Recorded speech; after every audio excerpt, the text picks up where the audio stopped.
Hey, what's going on there, really successful members? My name is Mike Aaron, and I am joined by the lovely Michal Ezra. Say hello, Michal. Hi guys, nice to see everyone as always. All right, and we are on a rescheduled Zoom. We are doing a Zoom on Wednesday today instead of Monday. Actually, next week will also be on Wednesday. So just keep up with the schedule there. We are gonna, keep you guys informed and in the loop with email. So make sure you're getting our emails. Whitelist our email, meaning put Mike at Really Successful and put Barry at Really Successful and put support at Really Successful into your address book. When you get our emails, favorite it, star it. If you're not getting our emails, check your spam box. Sometimes, Gmail goes a little nuts and they think we're spam, and so, tell them we're not spam. So just make sure you're doing that. Getting those emails, very important. All right, so tonight we have a very special Zoom tonight, hot seat. And I say tonight because I'm actually at night. A lot of you guys are in the day. But today is our TEB, our Total E-Business Alumni Party. And so we have brought together TEB members along with regular hot seat members. And we hope that the TEB members that are present tonight will become regular hot seat members. Really, everybody that is a really successful member should be coming the hot seat, guys. This is like a big benefit of your membership. We do this every week. Me and Michal are here every week. Sometimes we bring Barry, sometimes we bring Roger, sometimes we bring Tammy from Amazon. So we like to bring guests, but it's always the two of us, and we do this for you guys. It's, and the whole idea is I try to give you guys about 10 to 20 minutes of good marketing, like what's working for us now. And then I like to hear from you. These meetings are about you. So the more of you that can put your hand up, there's a little raise your hand icon, can put your hand up, come on screen and share with us about what's great about your business and what questions you have. That makes these meetings super cool. Today, I'd like us to focus on members who did the TEB, the Total E-Business Training with Roger, myself, and Barry about 2 weeks ago. That those members, we want to give those members priority spots to go ahead and come up and get the consults. But I do have a gift, Michal, for everybody. I have a gift for everybody here. This is why you guys really wanted to come. I think I said that in one of the emails. There's a free gift. Because I know you guys love the consult. So I'm going to chat this link out to everyone. We're starting this program here for Zoom members, for people that show up to these hot seats. Okay, this was something that previously the TEB guys were getting. A lot of TEB guys have gotten this. It's called ecomconsult.net. If you go there, and I'll just put that in again with make it a little hyperlinky.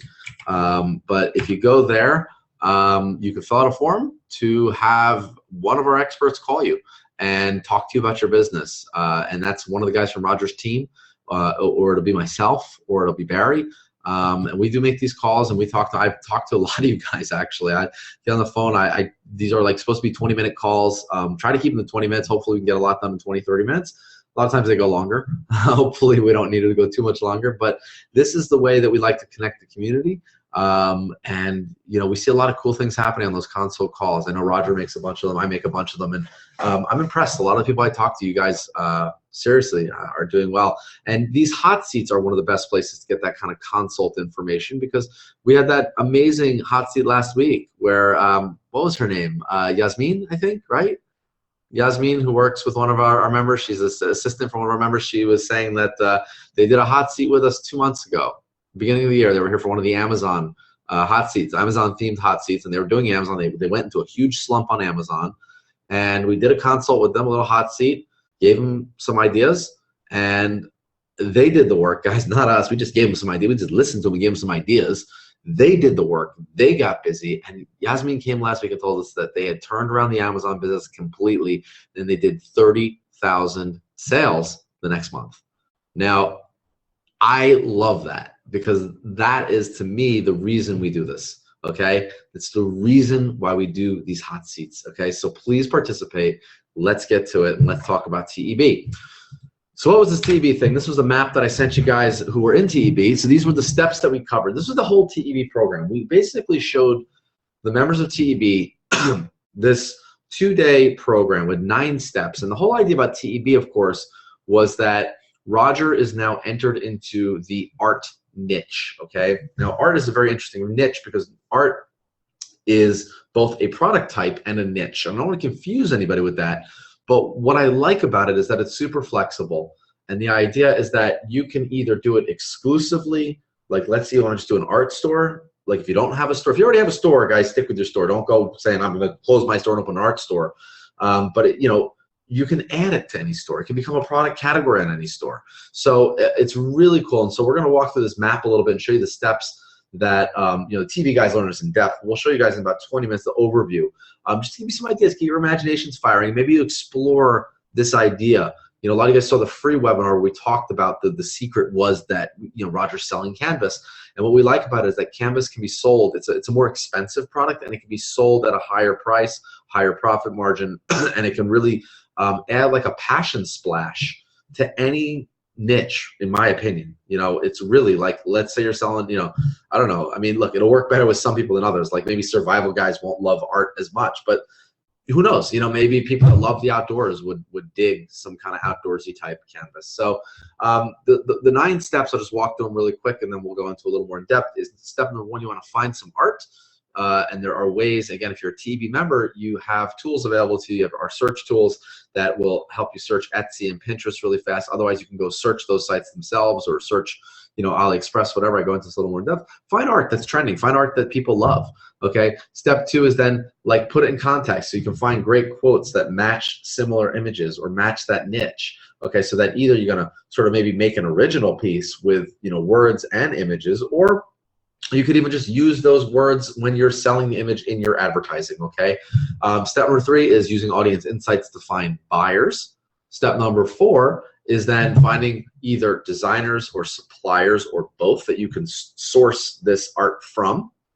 Step 5 is choosing your fulfillment option, meaning, am I going to be drop shipping? Am I going to be doing print on demand? And so we'll talk about that a little bit tonight. Step 6 is to create a store and listings using Shopify. Step 7 is using Facebook to then get traffic and create sales from your advertising. Step 8 is then scaling with Facebook. And step 9, which we covered really in every step, was to get creative. Really, it's putting your own spin on things that makes it really great. Okay, so the day 1 overview here, again, was steps 1 through 5, which I already talked about.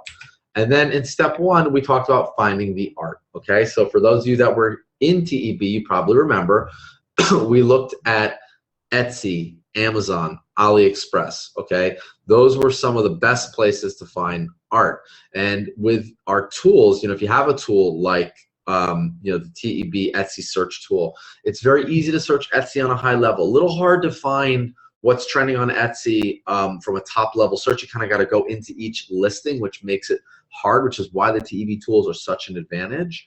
So the members that did join TEB, those of you guys that are TEB members, you have that advantage. It's great.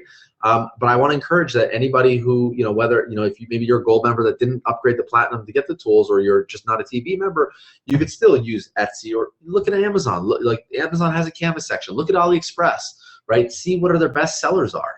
Right, we've taught you guys this in other programs like Amify. We've taught you this in Azon. Right, you guys understand this concept, Extractify.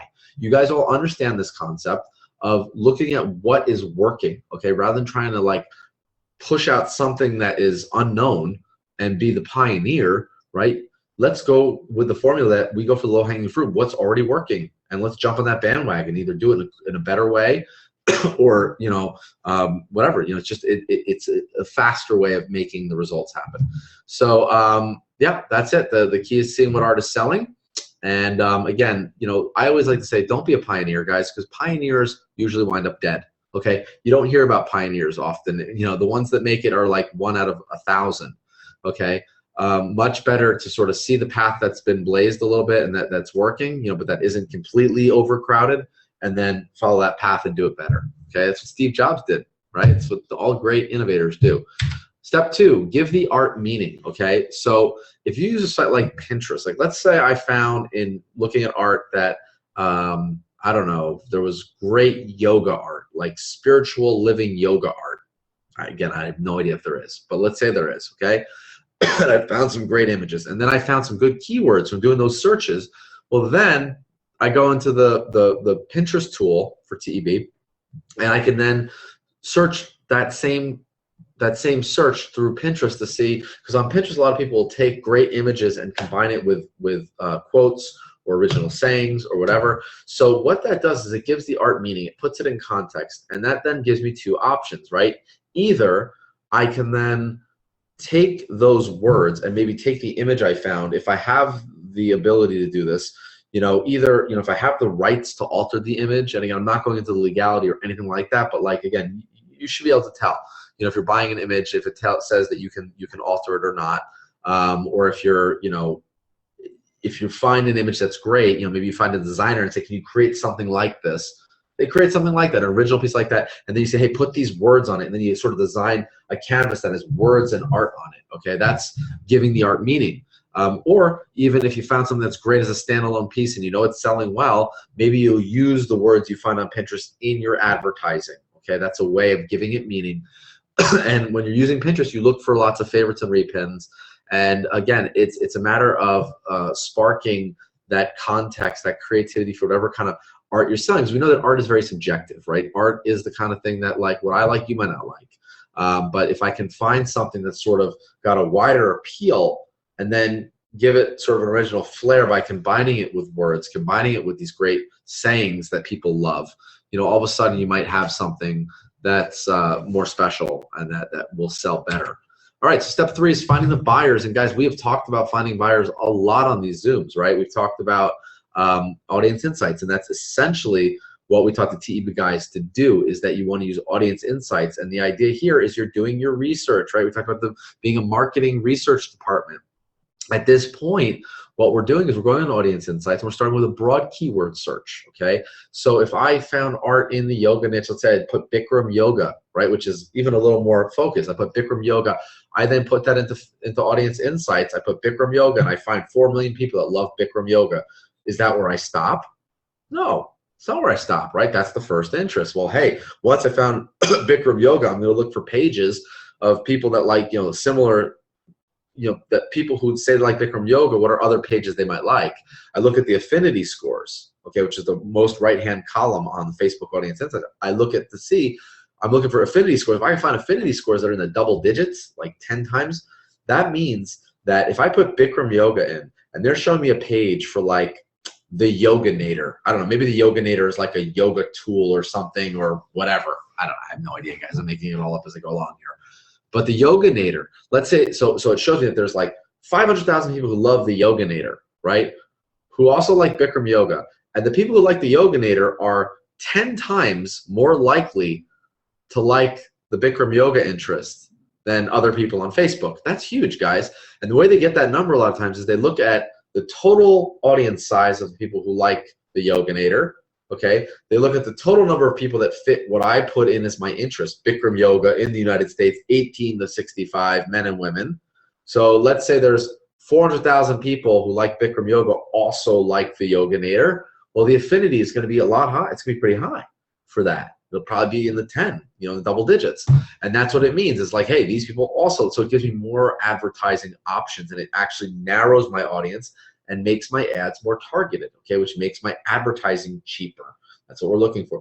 But audience insights, at this point, I'm just trying to find those interests that match what we have here on the slide, okay, that match this sort of, excuse me, that match this, this idea. Okay, high affinity score, sizable audience. That's what I'm looking for, 50,000 to 1 million. Okay, step 4 is to find suppliers that I can resell the art for, okay? Now, I can find designers or suppliers, okay? If I'm finding suppliers, I think it's a better option. And I talked to a few guys, in TV guys in consults, and I said, there was one guy that stuck out to my mind, Bob, who I don't know if Bob's here, but Bob has this incredible opportunity that I'm super excited for him because his brother-in-law is a photographer who's like famous. I mean, like National Geographic, like I don't think he works for them, but he's like that. He takes those kind of nature photos. He gets like, he's got an Instagram account, gets crazy viral photos. This guy's super talented. I think his wife is also an artist. I mean, Bob has, in my mind, the workings to be able to do, custom stuff like off the bat, like right out the gate, he can do custom stuff, in addition to also finding supplier stuff. But not everybody like Bob. A lot of us don't have access to artists that we know are great, So even finding the artist to start is hard. That's already an uphill. That's not low-hanging fruit. But we know that AliExpress, we know that Canvas.com, iCanvas, that a lot, Redbubble, eBay, we know we can find art on these sites. So rather than like trying to go all original to start, find suppliers where I can find things that are best selling or that are on the rise. And rather than, you know, trying to find the original artists to start, I go to those options first, okay? I start listing and testing with that in a drop shipping model.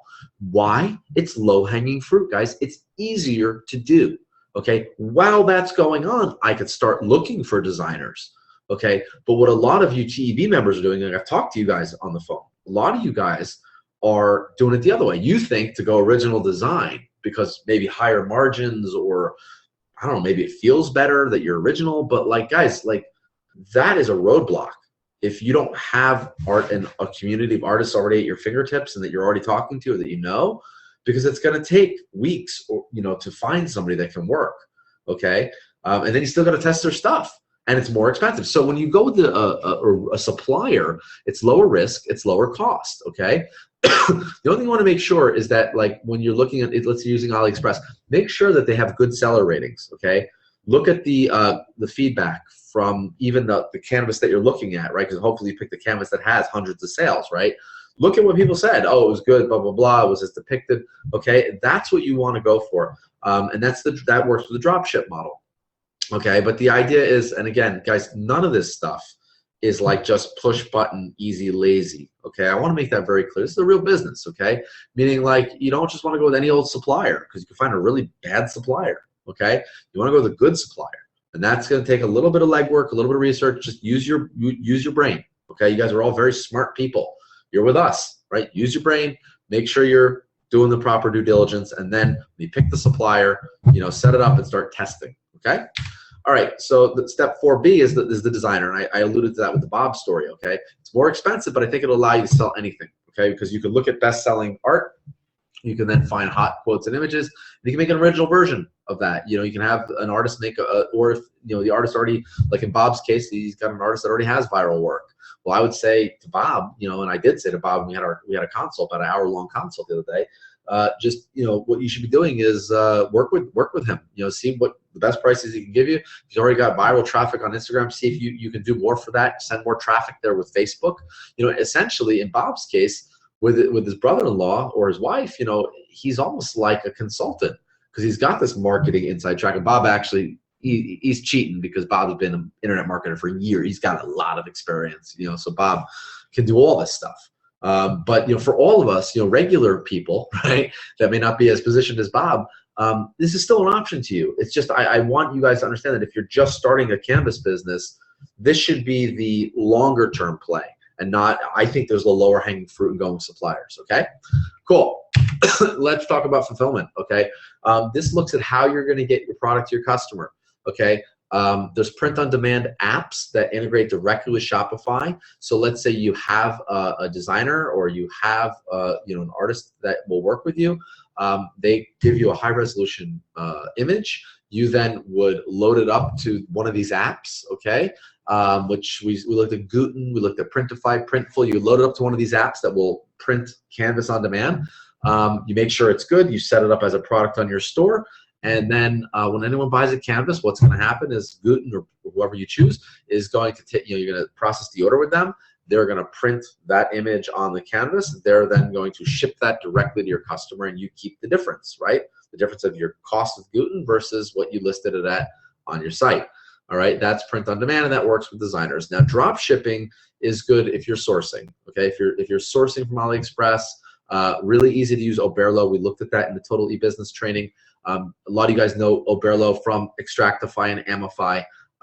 So, you know, or if you're in one of our boot camps, you guys know that app, okay? And that basically just integrates really well with Shopify. Basically, you would use Oberlo to find art on AliExpress. When you did, you would click to put it on an import list. You would then import that art straight into Shopify, create a listing, and put it up. You set your price rules, or you can set individually, like, I want this canvas to sell for $100 that I'm getting for $25, okay? Somebody buys from you for $100, okay? You then you have their money in your account on Shopify. You then will process the order through the Oberlo app on AliExpress, through your AliExpress account, right? You pay the $25 for the canvas. You put the Oberlo should put their shipping address details in the shipping address fields. You click send, order, whatever, and then that goes in process. You get the confirmation number from AliExpress, from that manufacturer, that supplier. You then upload that if you're using PayPal, or save that in a spreadsheet for other payment fulfillment options. You always save your confirmation numbers, okay? And basically that's nice because, hey, what did we say, guys? It's a $25 canvas that you sold for $100. That's great. You can do that all day.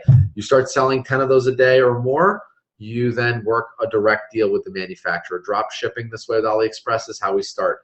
If you're working with eBay, guys, it's similar. Or if you're working with another store, whatever, Canvas Champ, any of the other stores, you know, the idea is very similar, right? I know that I can get suppliers. Let's say if I find something on eBay, it's not a bid, right? When we're working on eBay, we want to work with guys that are selling quantities, right? I know that I can then I list that canvas on my site for 100. I can get it on eBay for 25. I then sell it for 100, and ultimately, let me just turn off my notifications. You know, I then will list it for 100 on my site. Somebody buys from me. I go to eBay. I pay the 25. I put their shipping details in the eBay form. Person sends it. I get the confirmation. Same thing, guys. Same idea. All right, that's fulfillment. Now, before we go into the next part, I just want to make sure that everybody, anyone who came late, does have the link to get these consults. This is our free gift to everybody who joins us for this party. This is for both TEB. This is really for any Zoom members. TEB guys as well have already been getting calls. But even if you're a TEB guy, if you haven't gotten your call yet, go ahead and fill that out, the form there. We do want to give all you guys calls. This is to get a consult with somebody from Roger's team, or myself or Barry or Roger are making some of those calls as well. We want to talk to you guys. We love that you come every week, and we're grateful for that. And if you are a TEB member, I encourage you to raise your hand. I am giving priority to TEB members as soon as this PowerPoint is done in the next 5-10 minutes or so. Hopefully, we will go ahead and start doing some of those on screen consults. We'll have time for about 3 or 4 because we are trying to keep this to 1 hour. Okay, so let's look at the day 2 overview. In day 2, we talk about creating a store, Facebook traffic, scaling, and getting creative. So with step 6, opening a Shopify store, it's a little bit of a crazy map piece here, but I will make this available to you guys, this PowerPoint in PDF form. I will send it to everybody that was here. We will send that with the replay of this this party here, this training. So again, you just want to use a clean theme like the RS theme. You want to add apps that extend your store. You want to edit your listings. If you're going to import from, you know, from AliExpress or whatever, make sure your listings are good. And you don't want to start advertising anything until you are good to go and have tested your payment options. You know, whether using Shopify payments or PayPal, make sure you can get paid. Okay, don't go ahead and start advertising, spending money on Facebook advertising before you can accept payments, because guys, what's going to happen is you're paying for traffic that can't buy anything from you. I know it sounds obvious, but I can't tell you, a lot of people make that mistake. Myself, I made that mistake once. So just set up your payments. Okay, 7A, traffic to your Facebook ads. So again, the first question that we ask in Facebook advertising is, can I get affordable traffic that makes sense for what I'm selling? Okay, and understand that Facebook now needs about 24 hours to really start figuring out your audience and figuring out the traffic. So give it a day before you start freaking out. Don't freak out before you start really getting the keep or kill strategy. But you want to look at what your clicks are costing, okay? So after a day, look at what your clicks are costing, okay? And so if your clicks are costing, say, 50, 60 cents a click, you know, maybe look at your demographic breakdown. You can see, well, am I getting cheap clicks? You know, where am I getting my cheapest clicks? And maybe if I look at that breakdown, I see, well, 18 to 25 is costing me $1.50, okay? 25 to 35 is costing me 60 cents. 35 to 45 is costing me 30 cents, you know, and then above that is costing me 80 cents. So then maybe you think about focusing your demographics on your ad to just that 35 to 55 crowd, especially if you start getting sales, okay? Because we really want to make sure that we're getting sales. So at this point, after a day or so, make sure you see what's happening. Look at what the clicks are costing, and make sure you're selling people with money. There are ways to see that on Facebook that we discussed in TEB. We discussed that in here. So again, we got plenty on that. And you must have the Facebook Pixel installed in your Shopify store. And we showed you that on TV. You guys all should know how to put in the Pixel. It's really simple. You just grab the Pixel from Facebook. It's a number. You copy and paste it on Shopify where it says Facebook Pixel. It can't get easier than that. If you don't know how to do it, look at one of our videos or Google. You can Google, how do I install Facebook Pixel on Shopify? Very simple stuff. All right. And then step 7B is looking for signs of life. Okay. Your ad runs for 24 hours. You got to see signs of life. Are you getting clicks that are affordable? Are people adding to the cart? Okay, I would say that if after a day, if you've had 0 add to carts, you need to look at that ad and see there may be something wrong with either the targeting, you're either sending it to the wrong people, maybe the canvas isn't as great as you thought it was, or it could be something on your store. Add to carts are really the first big sign of life we look for after affordable clicks. And sales, are people buying? After a few days, I should be seeing some sales. If I'm seeing no sales on that item, that ad needs to be adjusted. Something is off. It could be price, it could be the canvas, it could be the targeting. You've got to diagnose it and test around and see, okay? It's not, advertising, guys, it's the name of the game, and you're not going to get cheaper advertising on the planet for any business than on Facebook. If you guys wanted to advertise in a local newspaper or through mail, you're spending thousands of dollars a week and probably getting a very little return. And not only that, you'd be getting absolutely 0 data, okay? With Facebook advertising, whether you're getting sales or not, you're still getting data, which is extremely valuable, okay? But we want to make sure we get add to carts. And if you are getting add to carts, keep the ad running to see if you can get it going consistently too. A lot of times I see people, they'll get like a sale and they'll be like, oh, this ad's great, and they keep it running, and then they get no more sales. And it's like, it could be a fluke. Okay, if you get 1 sale on an ad that's running for 3 weeks, it's a fluke. You're doing hope marketing, guys. That's not real marketing, okay? If you got 1 sale, that's great, it's a sign of life, but see the next day what's going on. Am I still getting add to carts? If I'm getting a lot of add to carts, but I'm not getting sales, well, maybe the price is too high. I should be following up with those add to carts. Maybe try a flash sale, retargeting, whatever. There's a lot of stuff you can do here. But if you have clicks but no add to carts or sales, then you likely want to kill it after 2 days or so. No add to carts, 3 days, no add to carts. You're getting clicks. You're just paying for clicks. It's okay. But it's not super valuable. So I've seen people run ads for weeks just because they were getting clicks that they thought were affordable. But if you're not getting sales, it's not really affordable. It's not paying for itself anytime soon. So you gotta be vigilant. All right, step 7C is to launch that Facebook campaign. So the 3 steps to the Facebook ad campaign is a campaign objective, right? How should Facebook run the ads for what you pay? Usually we tell you it's either going to be conversion or clicks, okay? Those are generally, or add to carts, okay? Those are the 3 kind of things we sort of optimize for. So a conversion event, this is where you're basically going to tell Facebook, and again, guys, traditionally, with traditional e-commerce, we've been telling you guys do optimizing for clicks, I believe, because it's less expensive. With Canvas, for some reason, probably because it's a more expensive item, Roger has found that conversion is better, optimizing for conversion events. But you want to but the event you're optimizing for, guys, is not sales. It should be add to carts, meaning Facebook will then show your ad to the people on Facebook most likely to add to the cart, okay? Because this can be a little confusing, but understand that, right? And a lot of you guys who've done, been on these Zooms should understand how what these 3 steps all mean, right? So the campaign objective. Ad set is then who should Facebook show the ad to? So if I'm, do I want to show people who like Bikram yoga, people who like the Yoganator, right? Each one of those. Bikram yoga is an ad set, $5 or $10. Yoganator is a $10 budget for the ad set for that day or 2 days or however long we're running that test, okay?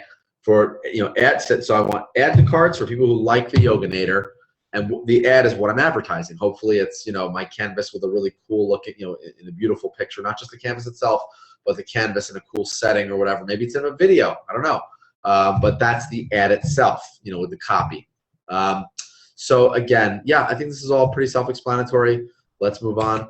And then we talked about scaling with Facebook, step 8A. The little trick there was to duplicate and replicate. So once I set up one ad correctly, rather than going and doing that 10 more times or 5 more times, I could just click duplicate ad and then change a few things. I could just change, especially if I'm just doing different ads in one campaign, where really all I'm doing is changing the ad set interest. I just go duplicate. So let's say I set up my ad for Bikram Yoga, and I've got it all set up, and we know that each ad set is a budget. Each ad set is $10, okay? So then the next ad set I want to do is for the Yoganator. Well, I got to set up a whole nother ad for that. Not a whole new campaign, but a whole new ad. So instead of me going through all the steps and typing everything in, and I just duplicate the Bikram Yoga one, I then edit the Bikram Yoga ad set interest, and I take out Bikram Yoga and I put in the Yoganator, okay? And then I would duplicate that again, and for, yoga is amazing and I spend lots of money on it interest, so on and so forth. And that's a way, that'll take 5 minutes to do, 5 or 10 different ads rather than an hour or two, okay? Let's go on. So 8B is to create a custom report. So this is the default Facebook report.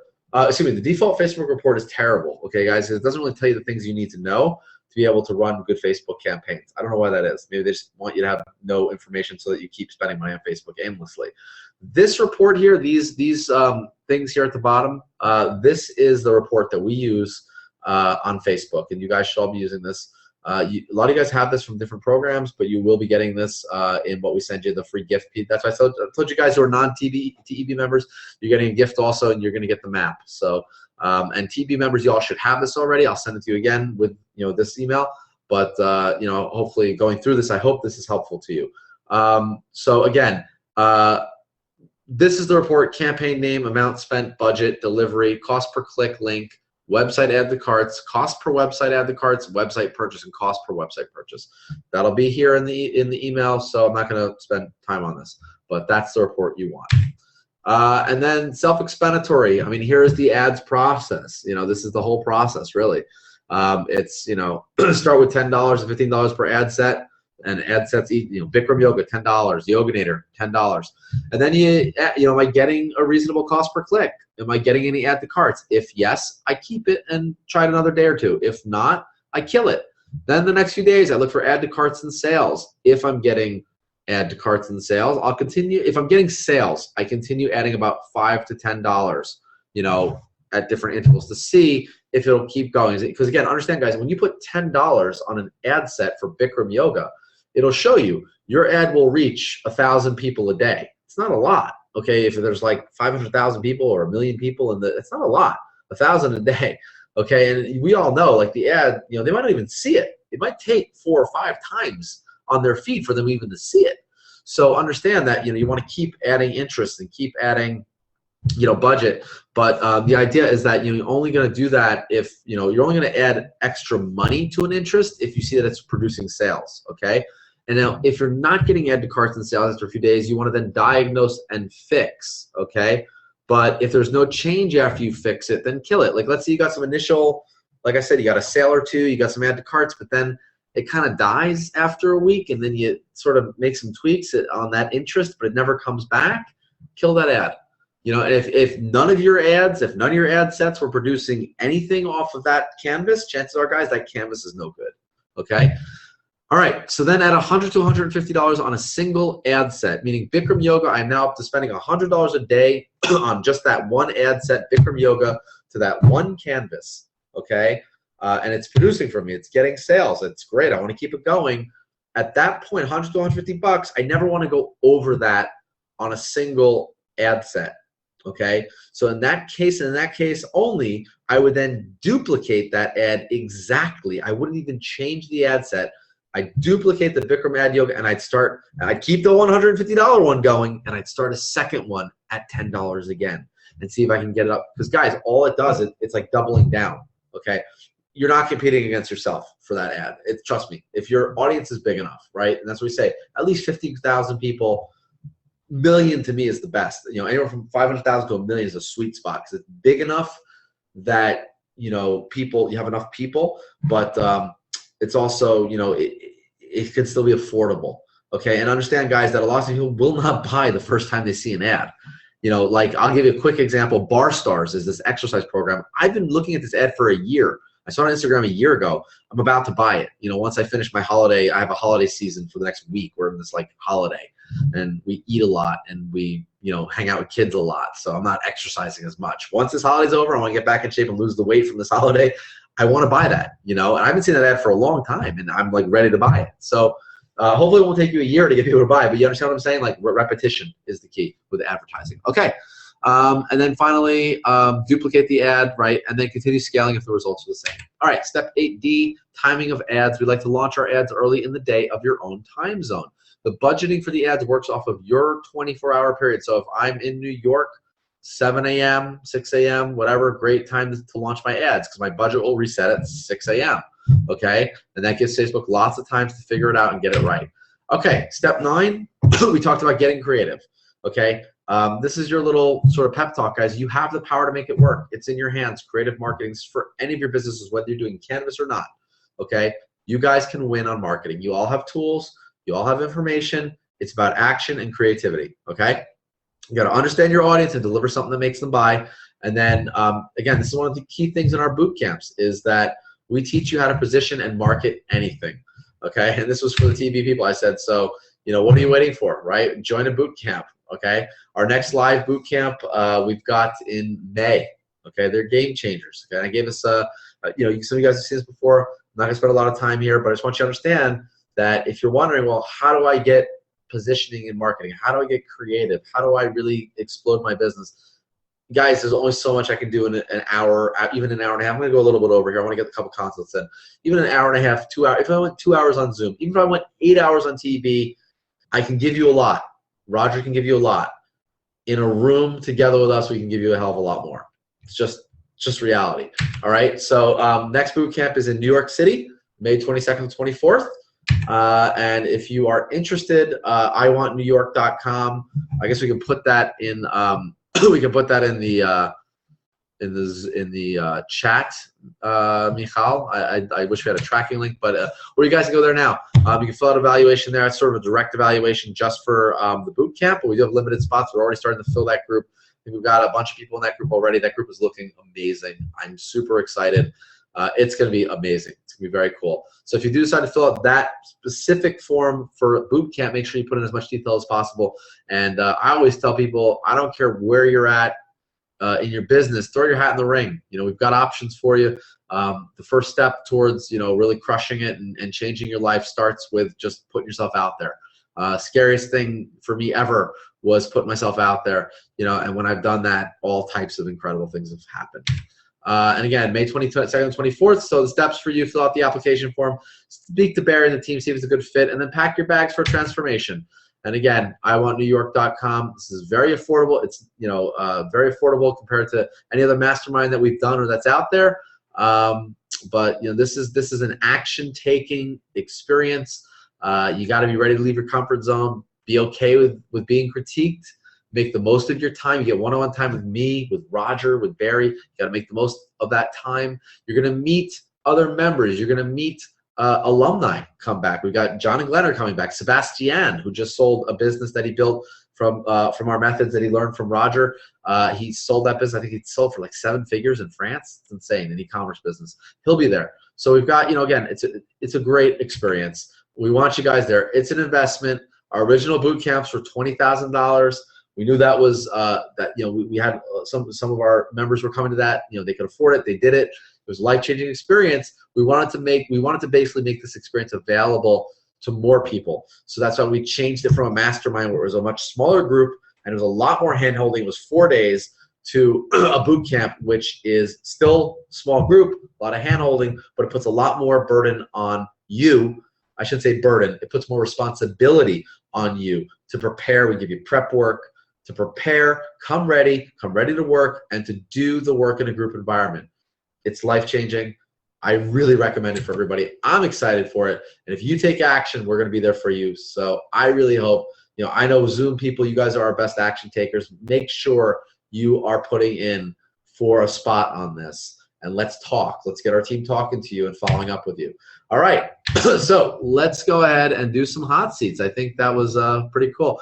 So you guys like that presentation? I think was that a good use of our time? Let me know in the chat box. Just say me if that was helpful to you. I'd just like to know if it was helpful to you, especially if you are somebody who was in our TV. Just give me a big old me in the chat box if that was helpful to you.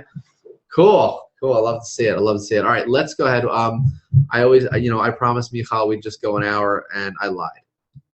Sorry. We got to go a little more.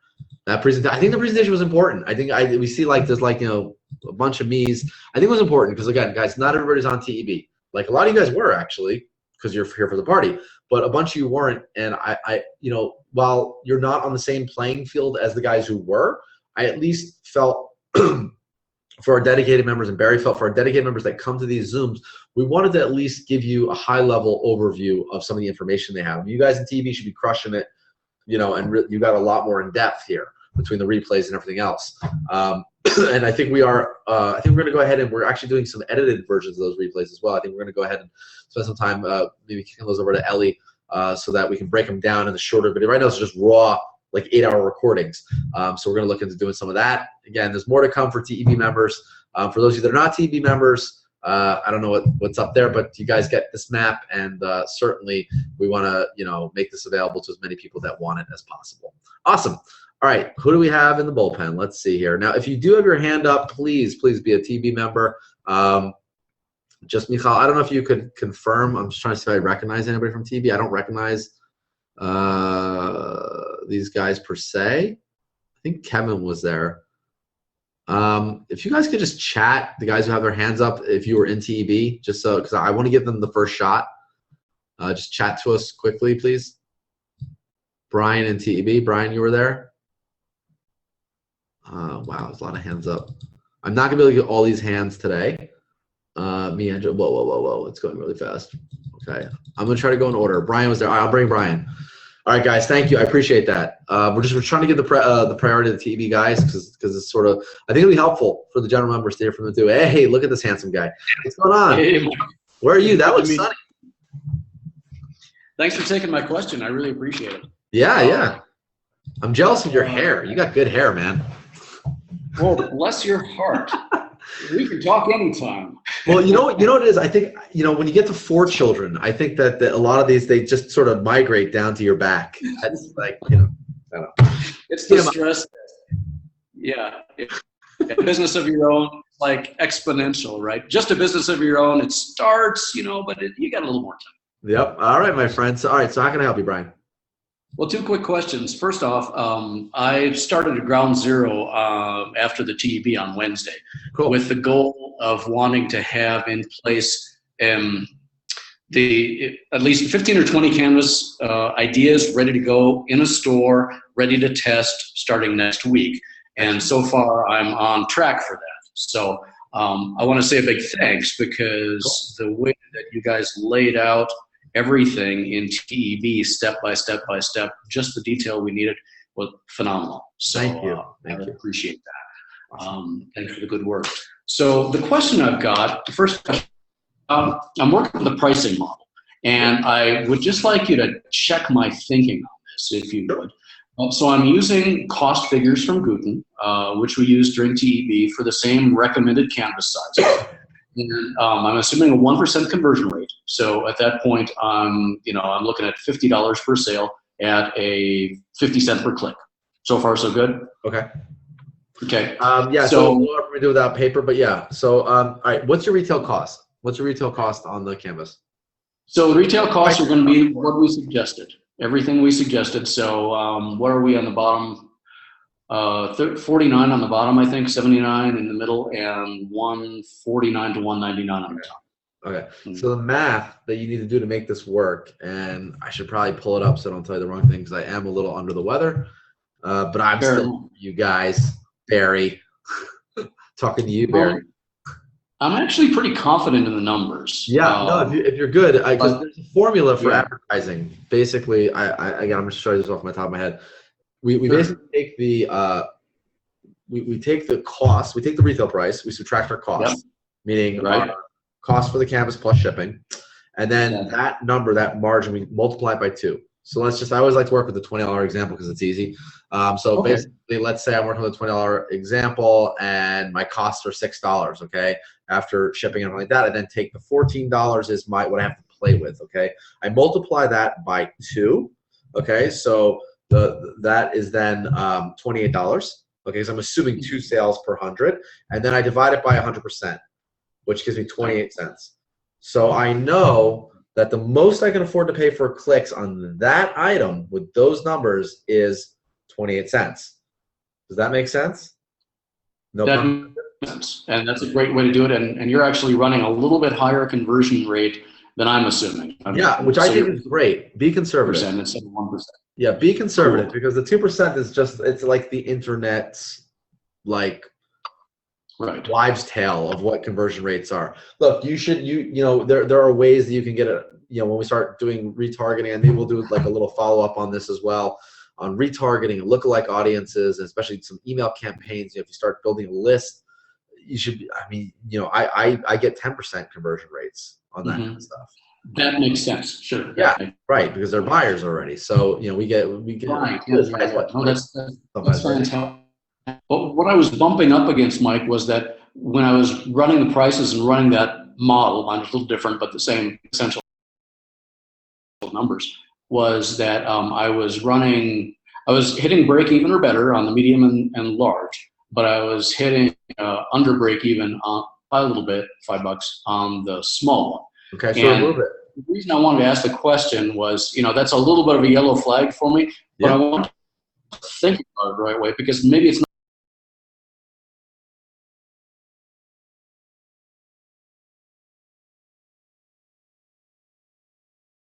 a yellow flag for you. Does that make sense? It's a very big yellow flag for me. If you're losing money on the small canvas, take it off. Okay. If the numbers don't make sense, why bother? Like, is there such a market for the small canvas? Most people are going to go with medium-sized canvas. If you think about it, right? Like, what is this canvas size? Like, I don't know if you can see. I don't want to go pulling the canvas off my wall, but I guess I will. For you, Brian. All right, awesome. Brian, I did this last week in the Zoom, but like, this is a canvas I bought in Hong Kong, okay? But it's a medium-sized canvas, like you can tell, right? It's like a medium size. Again, I don't know the sizes, but it's medium size. This is probably one of the most popular size canvases, the medium size. Large canvas would be double the size of this. So you got to figure medium is going to be a standard size. So let's put that back up there so it doesn't break. Had that thing for I've had the thing for like 15 years, 16 years. Anyway, yeah, thank you. Yeah, it was by a very famous artist in China. In any case, so it's the small canvas, if it's a loss leader, unless you have some data that indicates that it bring you leads, that it creates value for your store, then I would kill it. I wouldn't even list it. Okay. That's great. Okay. Cool. I appreciate that. Just want to make sure I wasn't overlooking something. No, it sounds like you're really doing great. I'm really interested to see how things turn out. I want to see you again here, hopefully in the coming weeks, and come back up here and talk to us. What else? What you said you had a second question also, or is that it? Just real fast. It's on Facebook Audience Insights. So, I think I've got the process down, looking for the demographics, the interests, audience size, and affinity. But obviously, we're any of the price per clicks something. Is there anything else that you found as a best practice that you're getting the best price clicks up front? Okay, I'm gonna try to understand your question. It got a little choppy for me. Okay.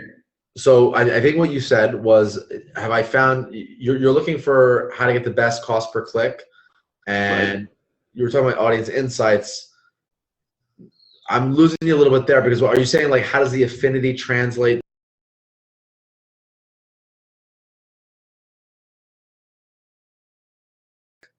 Or what I'm wondering is, outside of the steps that we've talked about so far, where we're looking at with high affinities and the right size, we're looking for that, maybe an additional income metric as well. Right. But beyond that, is there any best that you use to make sure that you're getting the best? Okay. I think I understand you. I think I understand you now. So really, let's be very clear, and it's for everybody on here, whether you're doing art or not, is that audience insights is, you got to think of it as a totally separate thing. In my experience, okay, I think people get screwed up here. Okay, audience insights is for research. Okay, that's where we're finding potential interest to tests. Okay, so there can be indicators like, I like what you said, high affinity. If I can go to the tab on income, I can see spending habits. And again, we showed that last week, right? Or 2 weeks ago, Michal, in Zoom. We showed this idea that there's other tabs I think a lot of times people ignore, which can give you a lot of data. So those are indicators, and I like that because it can show you, I think it can give you a better interest to test. But you're not going to know how much a click is going to be until you test it. You're just not going to know. Okay, so a better way of looking at it is, if I'm advertising to an interest that is getting clicks and it's getting add to carts and it's getting sales, and this is an interest that I want to continue advertising to, at that point I start looking at the demographic breakdown.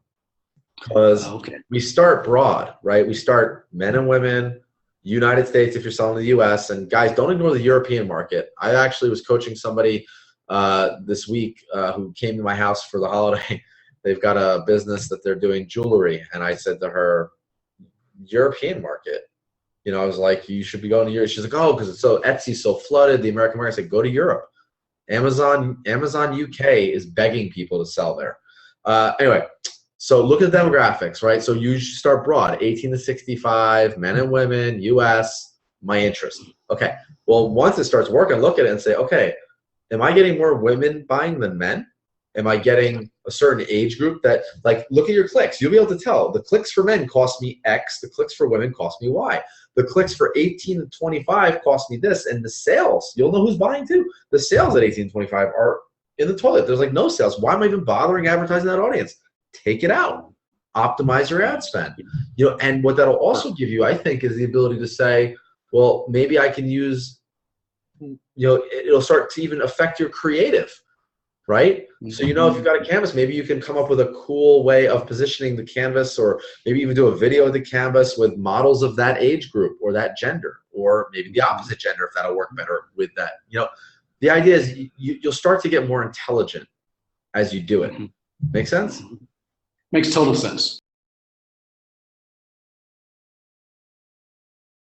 Great question. Thanks, buddy. Thanks. All right, so I really appreciate it. And I got to drop off at the top of the hour, but I'll catch the rest on the replay. Thanks for the help. Thanks so much. All right, we're gonna put you later to the bullpen. All right, here we go. Brian is going back. Change to viewer. All right, who do we have next? We have. Let me just check who was. Oh man, I lost my TEB list. People said they were there. Okay, we see Brian, Nick is not, Meandra. How are you, my friend? Hey there. Can you see me okay? I can see that fabulous chair behind you as well, of course. How you doing? I think doing good. Are you doing good? Now, I hope I'm not being presumptuous, but you look, that chair looks like it must be in a house somewhere fun. Where are you calling from? Actually, calling from Georgia. Georgia's fun. Okay, I like Georgia. Yeah, Georgia's fun. Actually, it's kind of deceiving. This is just kind of a throw blanket behind me. Ah, okay. If that was upholstered, if that chair was actually, that was the upholstery of the chair, you'd have to be in Miami. Oh, okay. You're outside of Miami. Yeah, the blanket anywhere. All right, my friend, how can I help you? What's going on? Actually, I just wanted to call and thank you guys. When I got done with the 2-day thing, I got to tell you, I was overwhelmed with the quality of the information. And I'm one of those, I get that bug. I just want to run, and I don't necessarily have everything that I need. And the reason I wanted to get on today, I wanted to tell you that I have stumbled into this bit of success. I don't even know how I did it. So I'm having to go back now and review everything you guys taught to kind of re-engineer what I actually did. Cool. I got ahead of myself because as soon as we hung up, I went ahead and set up my Shopify store, and I didn't know what I did. I just set it up for the free 14-day trial. Next day, I went to AliExpress, started doing some research, and my impatience got the best of me. And I just clicked on 2 or 3 products, transferred them to the store, went over to Insights, and again, I just stumbled into this thing, and I'm still trying to re-engineer to figure out how did I get this group of people. And all I'm going to say, it's focused primarily on women. Cool. A very specific niche of women. And when I launched it the next day, I started getting sales. Wow. And I'm thinking, wait a minute, what did I just do?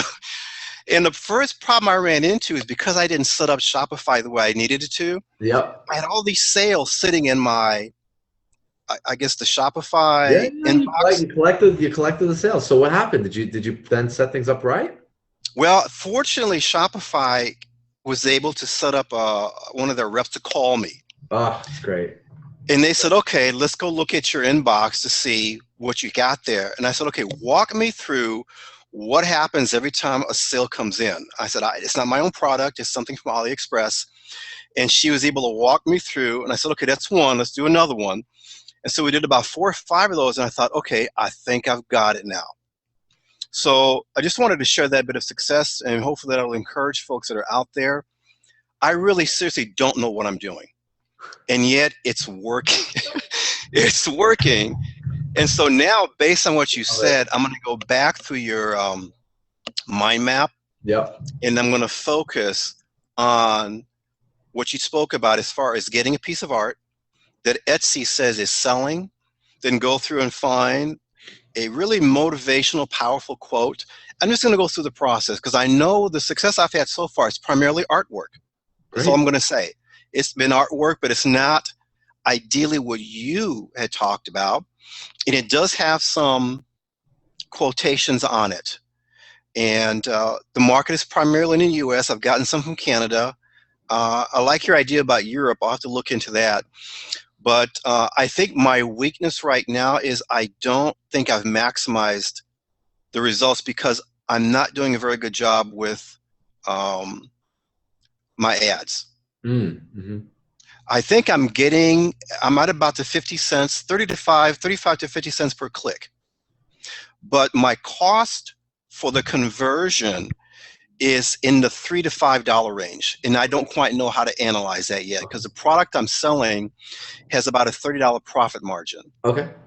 So I will just say that you're not like in the weeds, which is good. You're okay. Thankfully, I think you could definitely optimize. But thankfully, because art is a higher margin item, you are still doing some stuff right. But I love it. I love the story, and I think your instincts are good. And I'm like proud of you. And I don't mean that in like a condescending way. I was like kind of tearing up to hear somebody just say that they're like that you just went and did it, and you didn't know what you were doing per se. You had all this information, and it just motivated you, and you went and did it. Well, it's all your fault because you guys kept saying if you don't do something, yep, at least do something, make a mistake, then you'll know what you did wrong. So I made mistakes, but in spite of those mistakes, I generated sales. Perfect. So I know enough to figure out, okay, I really need to slow down, think this thing through, and figure out what did I do that caused this? What worked? Right. And if I can duplicate that, then like you said, I can start scaling these things and say, okay, now I've got the formula.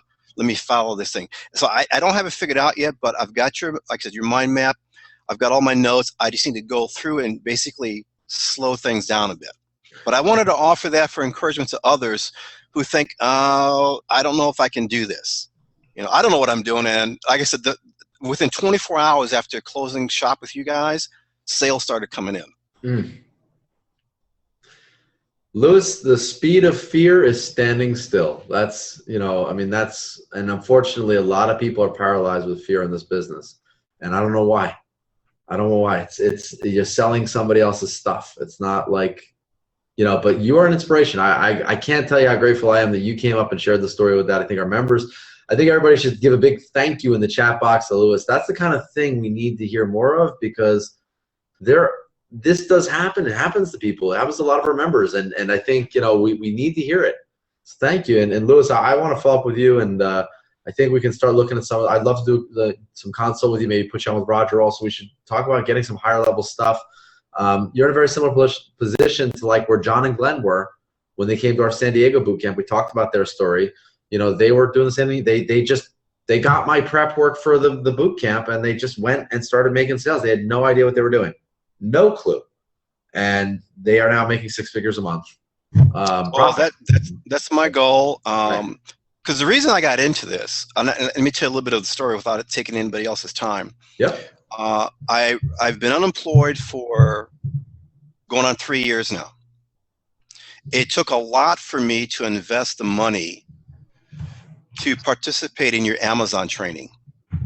And I got to tell you, fear was gripping me after I spent that money. Mm-hmm. And when you sent me the email to participate in the 2-day TEB, I was really lost. But I thought, you know what?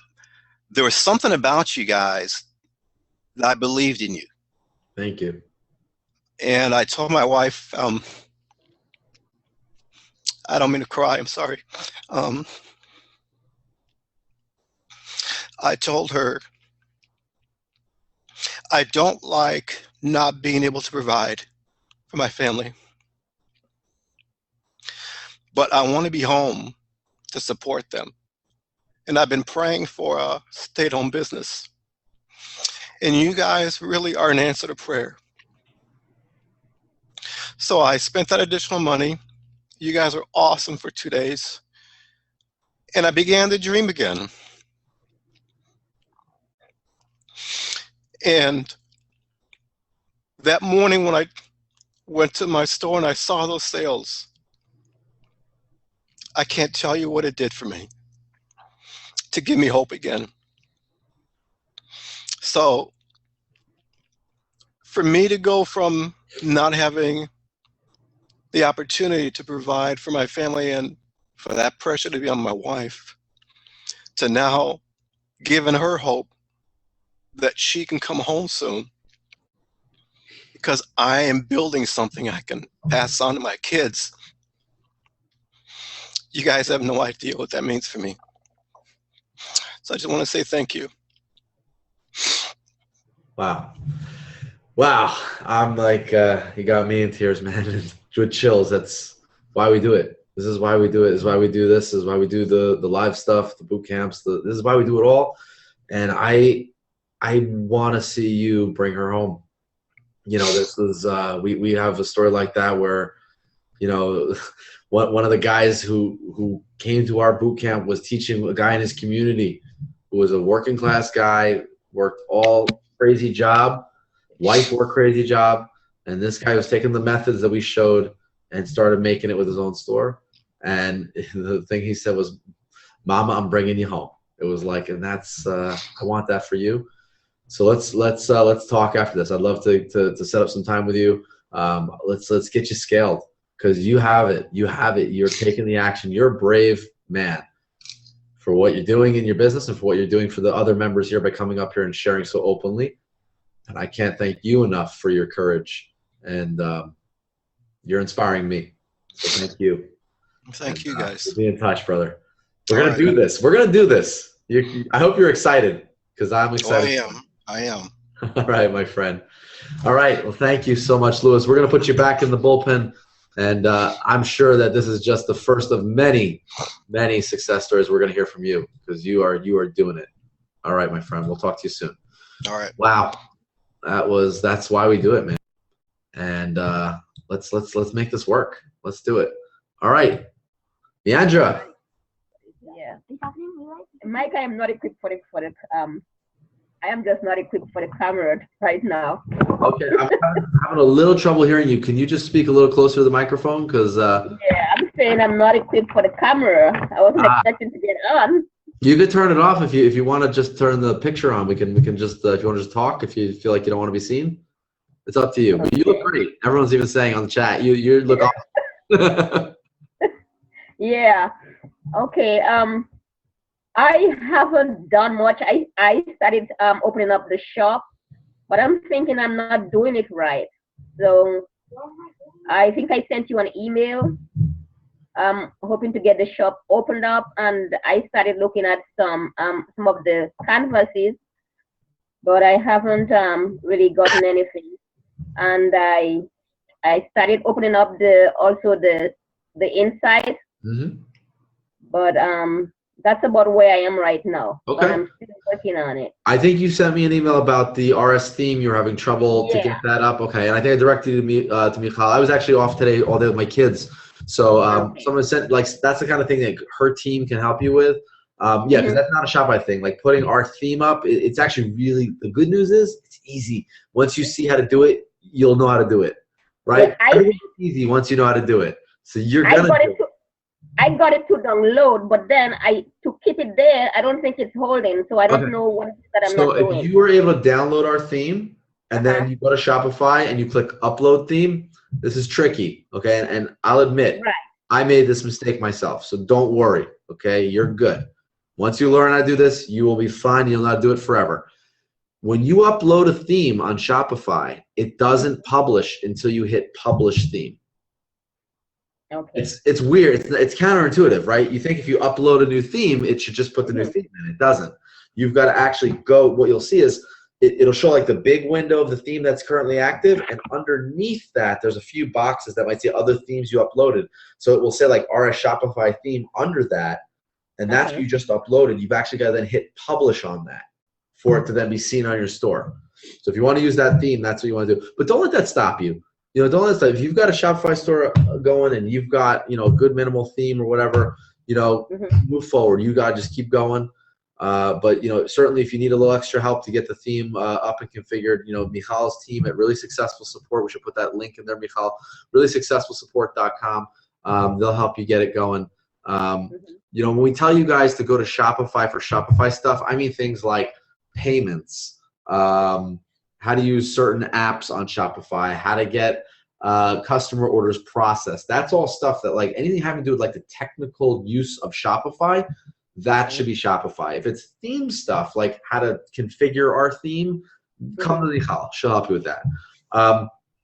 So yeah, certainly do that. But I think the fact that you're here, you put your hand up and you came on screen, shows me you are somebody that is not willing to just sort of let this go. I know. I'm trying. All of this is new to me, and so it's a little more difficult to get everything under control. So that's the whole thing. We were all new at one point. You know, none of us were born doing e-commerce, so you're in good hands. Is there anything else I can help you with? Any other question you had, or? I think that's it for now. I'm still working on just opening up the shop and trying to get some of the canvases so I can put in there and then do the inside. Awesome. So Be in touch with Michal about anything you need, and certainly come back here each week. Next week, like I said, will be on Wednesday. The week after that, we're going to be back. I think we're back on Mondays the week after. We usually do this on Mondays because Wednesdays we sometimes have our big webinars. So. Okay. So that's why these are just on Wednesdays for now, because we had some holidays between Passover, Easter, and Palm Sunday that caused some conflicts. In any case, so good. It's so great to meet you. And you too. I want you to move forward. Okay. Have you had a consult? Okay. Did you sign up for a consult? For a consultation, no. for a phone call from one of our team members? Yeah, they did call me, but I really would like to do it, but I just could not afford it now. Okay, so what I want to do though is I want to make sure you're also getting specifically about your store. So make sure that here I've got this link here for everybody. Actually, the ecomconsult.net. So if you know, again, just always be in that. Make sure you fill that out, and let's make sure that somebody can also talk to you about any questions you have as you start to get past some of these beginning steps. But for really, like for real, the thing that's going to really move you forward is keep going. All right, keep going. You got the information. You got the map, right? I sent you the map. You have a copy of it? Yeah, I have that. Yeah. So make sure that you're using that. Go through the steps and just make mistakes. Okay. Okay, that's Making mistakes is key to learning. I think fear is my biggest holdback. What's that? I think my biggest holdback is fear. So that's what it is. Well, what do you got to lose? What do you got to lose? You already, you paid for the program. You've gotten the training. You are ready. Okay. The only thing you need to do now is make mistakes. You've got to make cheap, quick mistakes that you learn from. right? Don't become insane, right? Einstein, that famous quote, what's the definition of insanity is doing the same thing over and over and expecting different results. Well, I can guarantee that 90% of the people on this call, myself included, the same thing that we've done over and over is to have fear and to not move forward, or to move forward very slowly because we're afraid of making mistakes. I've been there. I do it. I've done that. And I can tell you, meeting Roger and Barry, for me, what it's done for me has shown me it's okay to make mistakes in your business. Okay? Well, after listening to this guy, I think I'm just going to go for it.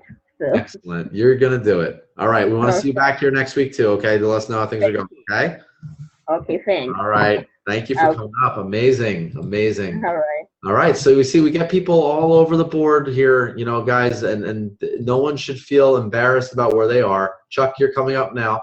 You know, where you are is where you are. And the key to getting past where you are is to keep going, right? What's the alternative, guys? You know, the same thing that we're unsatisfied with right now. Chuck, what's going on? Chuck? Is Chuck still there? I can't hear him. I see a black box. All right, Chuck, I'm going to bring in somebody else, but if you do figure out what's going on, or if you don't, you know, if you mean to be up here again, let us know.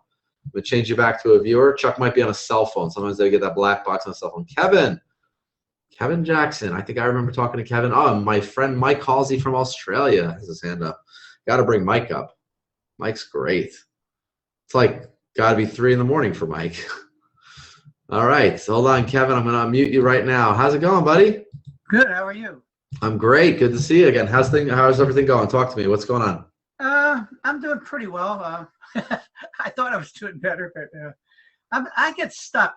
The mind map that you have, the copy I have doesn't expand like yours does. Because I gave you guys a PDF. You know what I can do for you, Kevin, is I'll send you a link to the map that does that cool animation stuff. I put it in PowerPoint format because I thought it'd be easier if people didn't know how to use the mind map online, but I'm happy to send you that link. That's not a problem. I'll take a PowerPoint that expands too. I don't care. Here's my problem, Mike. I have a lot of confusion going on a lot because I need the steps. I need to go from step, and I'm a visual guy. I'm not auditory, and I don't like to read much. But if you show me something, get my hands on it, I do it once or twice, I got it. I love it. Hey, before I forget, I just want to really acknowledge Lewis for his vulnerability and his transparency in that. Wasn't that amazing? He has no idea how valuable that is to everybody. I'll tell you, for me too. Please, Lewis.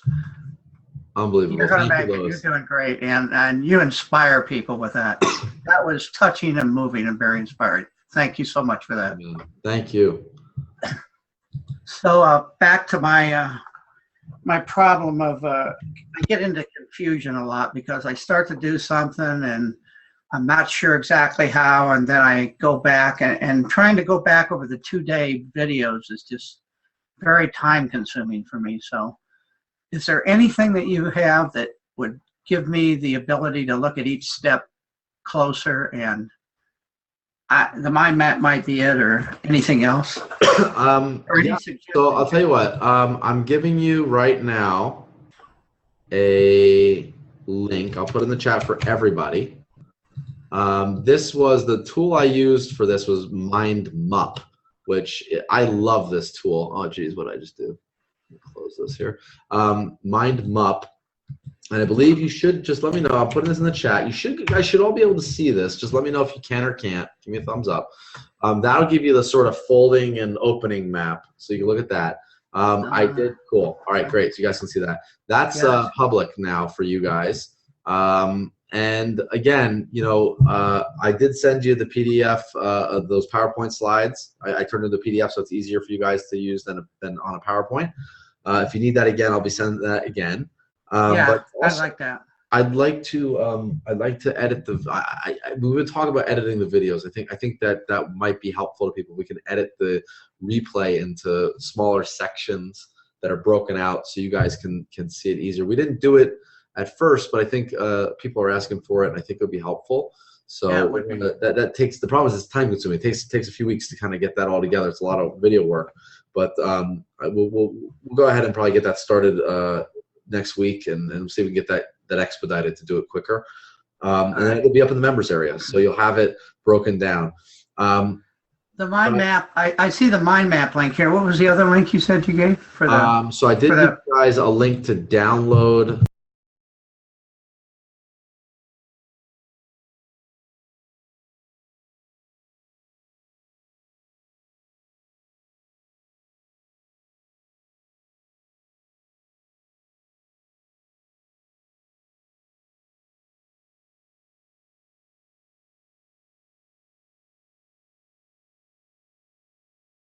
My PDF. And where's that? So that was actually, I sent that in an email. Hold on a second. I've got it here. 1 second. All right. I'll pull it up for you. But listen. I mean, you seem like a really smart guy. You're obviously motivated since you're here. Absolutely. Action taker, because you're on this. People that don't take action, they watch Netflix instead of coming here. So. I think, when you have this map and you have everything, you really need to just go ahead and, here it is. You need to go ahead and just start getting busy, man. Like start taking. Well, I mean, don't get me wrong. It's not that I haven't done anything. I mean, I've got my Shopify store up, the Facebook page done. My toughest part is trying to determine a product, that's right. Yep. And I started looking at niches, and then I went over some of the training. It says don't do a niche first, do a product. Let's be careful about that word. You know how I feel about that word niche. I feel like it's confusing. I feel like that word confuses more people in e-commerce than anything else, because it's really? we think it means something, but it doesn't necessarily mean a lot, right? Okay. I'd rather have you looking at what people are buying. Okay, yeah, look at what they're buying, and then see what they have in common, right? Yeah. So if you can find art that's selling, rather than thinking, well, I got to find a niche that works, just find art that's selling. Find stuff that's selling that you say, you know what, I could sell that, and then look at it and say, well, which kind of people are buying it? Okay. Now, if you're on a site like, especially if you're on like an Amazon, or if you're, finding it on certain sites, you might be able to even tell from the comments. But you can look at what the image is. What is the art piece about, right? And you can say, well, what kind of people would buy a piece that shows butterflies? I don't know, right? Yeah. So again, you wouldn't go putting butterflies in audience insights, or maybe you would, but that won't probably give you a lot. You have to do a little more work than that. But you'll then be able to sort of hone in and see, well, what kind of people would buy artwork with butterflies on it, right? Got it. I mean, what kind of person? I'll tell you something. That picture I showed before, I'll do it again because I love visual aids. What kind of people buy this when they go to China?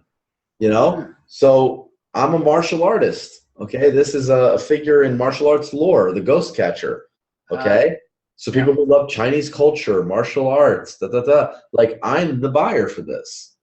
You know what I mean? I would not put a butterfly piece up in my office, but I'll put this in my office, my home office. In our office, we don't have any artwork. We need to do something about that, Michal.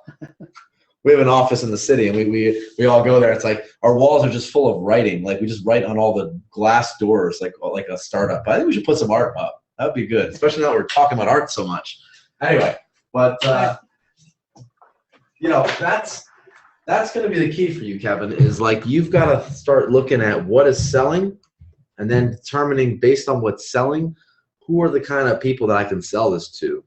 And then on Facebook, use audience insights to say, okay, well, what does that mean for you? Don't worry about the niche. The niche to me is it's like talking about love. It's like, it's certainly this, but it's like, all right, tell me, like, how do you know if you're in love? Yeah, I don't know, sure. Right? All right. Like, what is love? It's, baby, don't hurt me, right? It's like, don't worry about niche. Look at what's selling. See if you can figure out who is buying it, who would be the most likely buyers. Use audience insights to then find out where those buyers are. Test it out with the people you think are buyers, right? Nice sizable audience, double-digit affinity scores, and then give it a test, give it a whirl. And hey, buddy, if it doesn't work, who cares? Ain't your painting. It's nothing against you. That product didn't work. There's a million other ones. Just throw it up. One more question on the Facebook. On the Facebook part of it, where is the best training we can do for that? Oh, it's right here. No, I believe it. Facebook training. No, for sure. I'm not even kidding. I think that the boot camp training on Facebook is the best training you get on Facebook.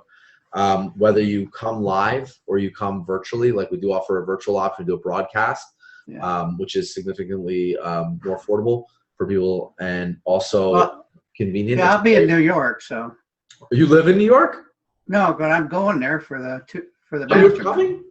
Absolutely. So you got it. You're there. Oh man. Absolutely. But I was looking for something before I get there. Okay, so I've got some prep work. Prep stuff should be going out. If it didn't go out today, it should be going out. I know I gave it to the other Michael. We got a Michal, a Mike, and a Michael. We call him ML. So I gave it to ML to send out to you guys. Hopefully that should be going out to you guys. We'll be doing some prep work as well, some prep sessions, and we'll be for sure talking about Facebook. I'll see about, we can probably get you some video stuff as well. The thing about Facebook training is that Facebook changes a lot. Yeah, I know. But there's fundamentals that never change. Yeah, almost every training you see, the video doesn't look like what you're bringing up, and it's confusing. Right. So, again, but what I say is that if you understand the fundamentals, like what I just told you about advertising, it's fundamental. It hasn't changed in the 7 years I've been advertising on Facebook. Yeah. Find what people are buying, find the buyers that would do it, know how to read the audience insight, interests, it's just gotten better. So the technical aspects of it, you're going to get, especially in New York with us for 3 days, dude, you're going to have people walk. We're going to have alumni members are going to walk around helping you. You're going to have our tech guys helping you. You're going to have me there. You're going to get the tech stuff's going to be easy for you. Okay. It's what you want is the fundamentals. That's the key. Understanding how to use that thing, understanding how to read what you're seeing. That's the skill. The tech stuff, it's easy. You can outsource that if you after the boot camp. I'd just like to feel better about Facebook ads before I get there. That was okay. I'll see what I can do. Let me see if I can find you some videos. Michal, can you remind me? Let's send Kevin some stuff. Maybe my brain. She's much smarter than I am, for sure. Just talk more. It's like Penn and Teller because she mutes herself, right? I think I got some written I can stuff. see her. I know what she looks like now, so I'll be after her. She's one of my best friends, man. She's besides a colleague, I've known her for years. I went to your wedding. It was really cool stuff. Anyway, so let's follow up with Kevin. I have some stuff I can maybe send you that I've written, as well as a couple videos that I think might help you. I'll try to put something together for you. I'm working part-time this week, so I'll see what I can do for you. But I certainly want you to feel that you come in prepared. We could even do a little consult or something, just 20 minutes or something, walk through some of the tools and make sure you feel comfortable. Because I'd love to see you come with come with some sales. That would be absolutely me too. Because